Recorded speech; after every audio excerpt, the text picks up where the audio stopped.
It is camp season for high school football athletes, and Arizona State has gotten in the mix by hosting camps of their own, including the Southwest Showcase. With the WNBA All-Star Game closing in, tickets have sold out but can still be found on resale sites. However, the prices have exponentially increased.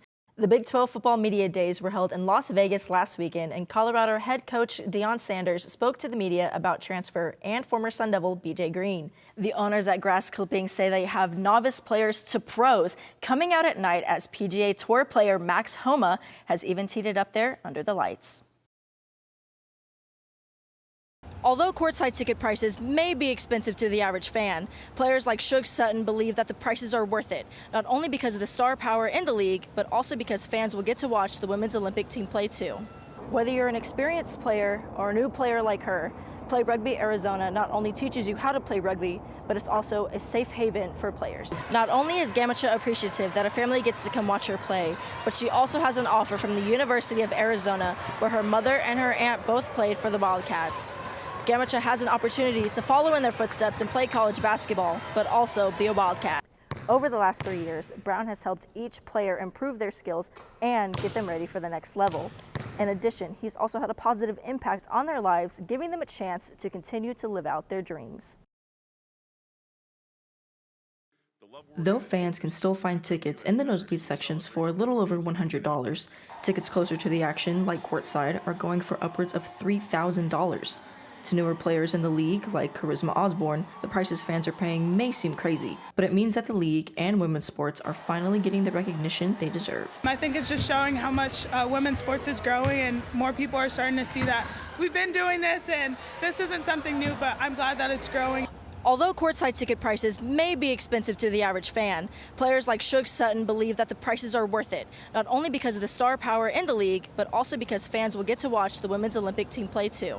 We got the Olympic team playing against the All-Stars, and we're going to have a amazing group of All-Stars this season, and they're going to be must-see, must-watch, and just to sit courtside would be amazing. Fans are able to buy tickets on resale sites such as Ticketmaster, StubHub, and SeatGeek. Regardless of where the seats are at, fans will know they're in for a great game and an exciting experience. In Phoenix, Rachel Masson, Cronkite News. Over the past 2 seasons, Xavier Prep's Noelle Gamacha has garnered many offers, helped win the school's first state title, and play in the Section 7 girls basketball tournament against top teams. But she couldn't have done it without the help of former basketball players Mother Susie and Aunt Beatrice cheering on from the sidelines. They just tell me to hustle, they tell me to focus, they boost up my confidence whenever I'm down. And yeah, it helps me get through the rest of the games. In addition to the sisters helping coach Gamacha up, they also wear shirts with Gamacha's face on them to show their support. The colors of the shirts not only represent Xavier, but their home country as well.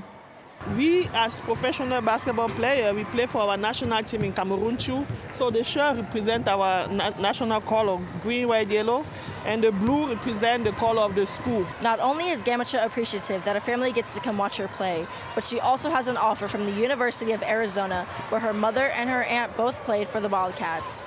Gamacha has an opportunity to follow in their footsteps and play college basketball, but also be a Wildcat. I'm very grateful for the opportunity to go there, the opportunity to see campus, the opportunity to follow my mother's footsteps, and just expand her legacy.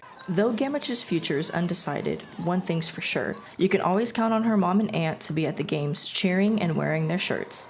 In Glendale, Rachel Masson, Cronkite News.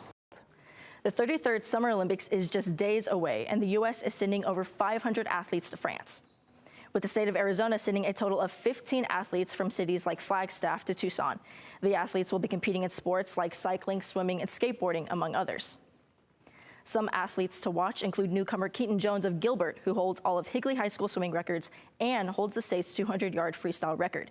Jade Carey of Phoenix is back again for her second Olympics after winning her first gold medal back in Tokyo. Other returners include 3-time medalist Brady Ellison, competing in his 5th Olympics in archery, and Delaney Schnell of Tucson competing in diving after winning her first silver medal also in Tokyo. In addition to the Arizona natives, Arizona colleges are sending many current and former athletes to the games this year. ASU is sending the most athletes, with 23 representing the Sun Devils. U of A is sending 10 athletes and 3 coaches to represent the Wildcats. GCU is sending 2 athletes, and NAU is sending 1 athlete. ASU is sending athletes from 8 different sports, the most coming from golf and swimming. Some notable Sun Devils to look out for are John Rahm and Leon Marchand. The Wildcats are sending athletes and coaches from 7 different sports, including Steve Kerr for the men's basketball team and Chase Buttinger for beach volleyball. GCU is sending 1 athlete from basketball and 1 for swimming, while NAU is sending 1 runner for track and field. Regardless of the university or country you cheer for, Arizona will be well represented in this year's games. At the touchscreen, Rachel Masson, Cronkite News. Over the last 3 years, the Chandler-Gilbert Coyotes have improved their record each year. The team also had playoff berths in back-to-back seasons. The improvement started when Fletcher Brown became the new coach of the team for the 2021-2022 season. I've gotten to do a whole lot of things. I've gotten to be involved in fundraising and community engagement and recruiting and developing and just a whole lot of different things that I might not have otherwise got to do if I didn't have this opportunity. So it's been a lot of work, but it's been well worth it. Brown came from the University of Maine at Fort Kent, where he coached the women's basketball team for 4 years. Since he had experience coaching at a 4-year program, he's given the players the skills they need to continue playing above the junior college level. Graduating our sophomores and moving them on to the next level with athletic scholarships, that's really my goal as the head coach here. I feel really passionate about that. I feel deeply about having that be the goal and the mission of our program.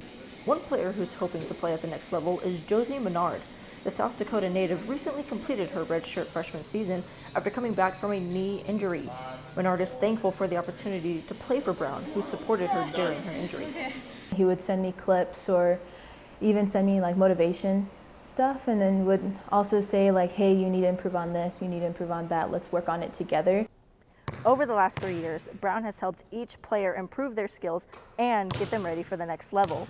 In addition, he's also had a positive impact on their lives, giving them a chance to continue to live out their dreams. I feel like he's done a really good job just trying to like build up this program and trying to elevate young women and just like trying to give us the blueprint of what every college is looking for. One international player Brown has had a positive impact on is Steph De Silva. The player from Down Under said she's grateful for the opportunity to play ball in America and continue her education. I'm very grateful that he gave me the opportunity to come here and play here, and for me to come here and be so successful and be able to continue playing and, you know, I guess ultimately achieve my goal, and he helped me through that whole process. Though De Silva has been in America for the past 2 years, she still misses home and her family. During her time at Chandler-Gilbert, Brown has helped her adjust and supported her throughout her journey. In terms of my adjustment here, he helped me with so many things like getting around and finding a place to live and just small things like that, or just like certain processes, like I'll try to get my driver's license. De Silva also recently committed to a 4-year Division II university. She was now the 5th player Brown has graduated. Brown and the Coyotes still have a long ways to go if they want to be national champions, though slow progress is better than no progress. Next season, Brown will have a full roster and 7 sophomores to graduate. It may be a difficult task, but in the words of Brown, the grit don't quit.